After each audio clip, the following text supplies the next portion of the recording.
Dear students, आज हम पादप नामकरण या प्लांट नोमेनक्लेचर के बारे में पढ़ेंगे। प्राचीन काल से ही मानव एवं पौधों का अटूट संबंध रहा है। मानव अपने जीवन की 3 मूलभूत आवश्यकताओं अर्थात रोटी, कपड़ा और मकान को पूर्ण करने के लिए किसी न किसी रूप में पेड़ पौधों का उपयोग करता रहा है। अब पौधों का नाम देने की आवश्यकता क्यों पड़ी? इसका कारण यह है कि चूँकि पेड़ पौधे मानव जीवन के लिए प्रत्यक्ष या अप्रत्यक्ष रूप से जीवन की सभी आवश्यकताओं को पूर्ण करते हैं, तो इनका एक नाम भी दिया जाना चाहिए जो विश्व स्तर पर एक ही होना चाहिए। अब प्राचीन समय में विश्व के विभिन्न भागों के निवासियों ने अपने आसपास पाए जाने वाले पेड़ पौधों का नाम अपनी सुविधा अनुसार अपने स्वयं की भाषा में रखे थे। अब यदि विश्व के सभी भागों में पाए जाने वाले एक ही प्रकार के पौधों को यदि हम अलग अलग नामों से पुकारें, तो अंतर्राष्ट्रीय स्तर पर जो शोध कार्य हो रहे हैं तथा पौधों के बारे में जो महत्वपूर्ण जानकारियां हमें प्राप्त है, उनका आदान प्रदान नितांत असंभव है।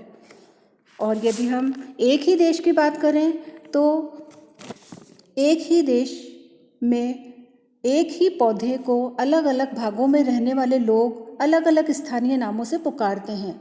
जैसे एराकिस हाइपोजिया को हिंदी में हम मूंगफली कहते हैं, अंग्रेजी में ग्राउंडनट कहते हैं, बंगाली में चीना बादाम कहते हैं, महाराष्ट्र में सींगदाना कहते हैं तथा तमिल में कडलई कहते हैं।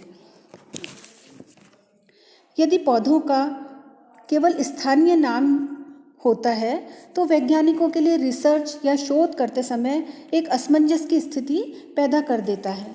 इसलिए एक पौधे का विश्व के हर कोने में एक ही नाम होना चाहिए, ताकि अंतर्राष्ट्रीय स्तर पर एक ही पादप को एक ही नाम से जाना जा सके।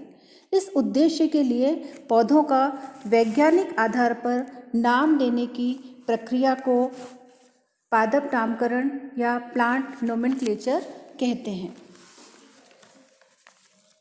अब हम पौधों को नाम देने की जो सर्वमान्य पद्धति है, जिसे हम नामकरण की द्विनाम पद्धति या बाइनोमियल सिस्टम ऑफ नोमेनक्लेचर कहते हैं, के बारे में विस्तृत रूप से पढ़ेंगे। सर्वप्रथम द्विनाम पद्धति को गैस्पर्ड बाहिन ने अपनी पुस्तक पिनाक्स में सन 1623 में प्रस्तुत किया। इसके बाद कैरोलस लीनियस ने इस पद्धति को वैज्ञानिक आधार प्रदान किया तथा जनसाधारण तक पहुंचाकर लोकप्रिय बनाने का कार्य किया। कैरोलस लीनियस ने 1753 में अपनी पुस्तक स्पीशीज प्लांटेरम में इस पद्धति का प्रयोग किया। अतः इस पद्धति की खोज का श्रेय कैरोलस लीनियस को दिया जाता है।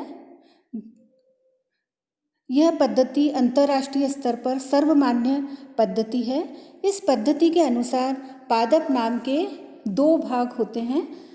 पहला वंशीय नाम या जेनेरिक नेम, दूसरा जातीय नाम या स्पेसिफिक नेम। जैसे उदाहरण के तौर पर हम आलू की बात करें, तो आलू में वंशीय संकेत पद या जेनेरिक एपिथेट सोलेनम है तथा जातीय संकेत पद या स्पेसिफिक एपिथेट ट्यूबरोसम है।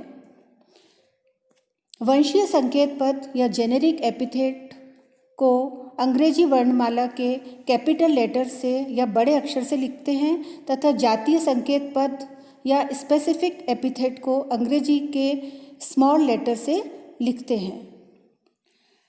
पादपों के नाम लैटिन भाषा में लिखे जाते हैं, क्योंकि यह भाषा सुस्पष्ट और सारगर्भित है, यथार्थ और संक्षिप्त है तथा पौधों का विस्तृत विवरण देने में सहायक है।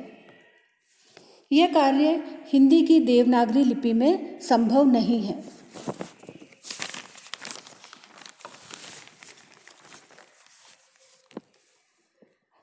पादपों के नाम लिखते समय हम टेढ़े या इटैलिक्स में लिखते हैं या फिर पादपों के नाम को रेखांकित किया जाता है।